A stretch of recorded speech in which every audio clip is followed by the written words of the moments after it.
السلام علیکم پیارے دوستو، اللہ تبارک و تعالیٰ جب اپنے کسی بندے سے ناراض ہوتا ہے نا تو اس کے بدن کے اندر یہ 5 نشانیاں ظاہر ہوتی ہیں۔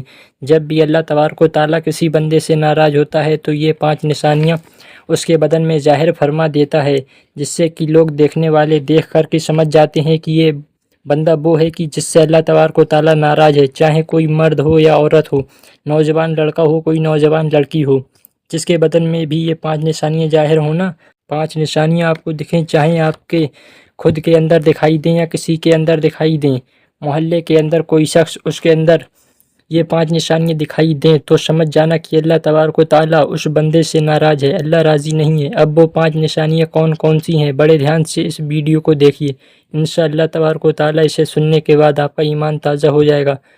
اور اگر ان 5 نشانیوں میں سے کوئی ایک نشانی بھی آپ کے بدن کے اندر پائی جا رہی ہوگی تو اس ویڈیو کو دیکھنے کے بعد، اس ویڈیو کو سننے کے بعد پھر آپ بھی اللہ کی بارگاہ میں توبہ کر لیں گے اور اللہ کو راضی کرنے کی کوشش کریں گے، اور مجھے امید ہے کہ اس ویڈیو کو دیکھنے کے بعد آپ نیچے کمنٹ ضرور کریں گے۔ آئیے وہ 5 نشانیاں کون کون سی ہیں، بڑے دھیان سے آپ سنیے۔ پہلی نشانی یہ ہے کہ جس بندے کے ماں باپ اس سے ناراض ہوں تو سمجھ جانا کہ اللہ تبارک و تعالیٰ بھی اس بندے سے ناراض ہے۔ آپ اپنے محلے کے اندر، اپنے گاؤں کے اندر، اپنی بستی کے اندر دیکھ لیجئے کہ کس کے ماں باپ اپنی اولاد سے ناراض ہیں، کیونکہ آج کل کی اولاد بھی آپ جانتے ہیں کہ ماں باپ کو اپنے ساتھ رکھنے کے لیے گوارا نہیں کرتی، ماں باپ کو ستا رہی ہے، ماں باپ کو گالیاں بکتی ہے، اوڑھنے پہننے کے لیے کپڑا وغیرہ نہیں دیتے، ان کی عزت نہیں کرتے، ان کے وقار، ان کی عظمت کو انہوں نے پامال کر دیا ہے۔ تو جس کے ماں باپ جس بندے سے ناراض ہیں نا، اپنی اولاد سے ناراض ہیں، تو سمجھ جانا کہ اللہ تبارک و تعالیٰ اس بندے سے ناراض ہے۔ یہ بہت بڑی بات ہے جو میں نے آپ کی خدمت میں رکھی، اور اللہ کے رسول کی حدیث پاک میں آپ کو سنا دوں۔ نبی کریم صلی اللہ تعالیٰ علیہ وسلم نے ارشاد فرمایا کہ تمہارے ماں باپ تمہارے لیے جنت بھی ہیں اور تمہارے لیے جہنم بھی ہیں۔ یہ کون فرما رہا ہے؟ اللہ کے نبی۔ اب جنت کیسے ہیں اور جہنم کیسے ہیں؟ اگر تم اپنے ماں باپ کی فرما برداری کرو گے، اپنے ماں باپ کی عزت کرو گے، اپنے ماں باپ کی خدمت کرو گے، تو پھر یہی تمہارے ماں باپ تمہارے لیے جنت ہیں۔ اور آقا فرماتے ہیں اگر تم اپنے ماں باپ کو گالیاں بکو گے، اپنے ماں باپ کو ناراض رکھو گے، اپنے ماں باپ کی خدمت نہیں کرو گے، ان کو برا بھلا کہو گے، تو پھر یہی ماں باپ تمہارے لیے جہنم ہیں، یہی ماں باپ تمہارے لیے جہنم میں جانے کا سبب بن جاتے ہیں۔ تو میرے پیارے اسلامی بھائیوں اور اسلامی بہنوں، اللہ تبارک و تعالیٰ اس بندے سے ناراض رہتا ہے جس سے اس کے ماں باپ ناراض ہوں۔ اگر جس کے ماں باپ راضی ہوں تو سمجھو اللہ بھی اس سے راضی ہے۔ تو پتہ چلا کہ جس کے ماں باپ جس بندے سے ناراض ہوتے ہیں تو اللہ تبارک و تعالیٰ بھی اس سے ناراض ہوتا ہے۔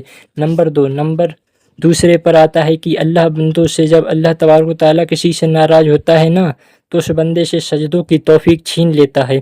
آپ یہ دیکھیے اپنے پورے محلے کے اندر، اپنی بستی میں یہ دیکھیے کہ کون بندہ نماز پڑھنے جا رہا ہے، کون اللہ کی بارگاہ میں سجدہ کرنے کے لیے جا رہا ہے، کون نہیں جا رہا ہے۔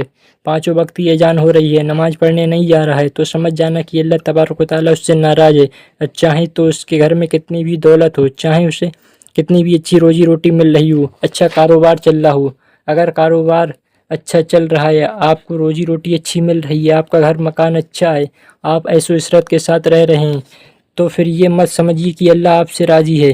ہاں، آپ کے پاس چاہے جتنی بھی دولت ہو، آپ کتنے بھی خوش رہ رہے ہوں، اگر آپ مسجد میں نماز پڑھنے کے لیے نہیں جا رہے ہیں تو پھر اللہ آپ سے ناراض ہے۔ کیوں؟ اس نے لکھا ہے کہ جب اللہ کسی اپنے بندے سے ناراض ہوتا ہے نا تو اس سے سجدوں کی توفیق چھین لیتا ہے۔ تو آپ جائزہ لیں، اپنے پورے محلے کے اندر دیکھیے کون نماز پڑھنے جا رہا ہے، کون نہیں جا رہا ہے۔ جو نماز پڑھنے نہیں جا رہا ہے تو بالکل آپ سمجھ جانا کہ یہ بندہ وہ ہے کہ جس سے اللہ ناراض ہے، چاہے اس کا کام کتنا بھی اچھا چل رہا ہو۔ یہ 2 نشانی ہو گئیں۔ تیسری نشانی یہ ہے کہ جب اللہ اپنے بندے سے ناراض ہوتا ہے نا تو بندہ گناہوں میں ملوث ہوتا چلا جاتا ہے، پھر وہ اچھا راستہ چھوڑ کر کے گناہوں کے راستے پر چلنے لگتا ہے، نیک راستہ وہ چھوڑ دیتا ہے۔ جب اللہ کسی بندے سے ناراض ہوتا ہے تو وہ گناہوں میں ملوث ہوتا چلا جاتا ہے، زنا کاری میں، شراب خوری میں، اور یوں سمجھیے کہ جتنے بھی بد کام ہیں، جتنے بھی برے کام ہیں وہ اس میں چلنے لگتا ہے، روزانہ وہ گناہوں پہ گناہ کرتا رہتا ہے۔ تو اللہ جس بندے سے ناراض ہوتا ہے تو پھر وہ بندہ گناہوں میں ملوث ہوتا چلا جاتا ہے۔ میرے پیارے اسلامی بھائیوں اور بہنوں، آپ کے اندر بھی ان نشانیوں میں سے کوئی ایک نشانی پائی جا رہی ہو تو اللہ کی بارگاہ میں سچے دل سے توبہ کر لینا، اللہ آپ کی توبہ کو قبول فرمائے، اللہ ہمیں گناہوں سے بچنے، نیک راستے پر چلنے کی توفیق عطا فرمائے۔ ملتے ہیں ایک نئی ویڈیو کے ساتھ، خدا حافظ۔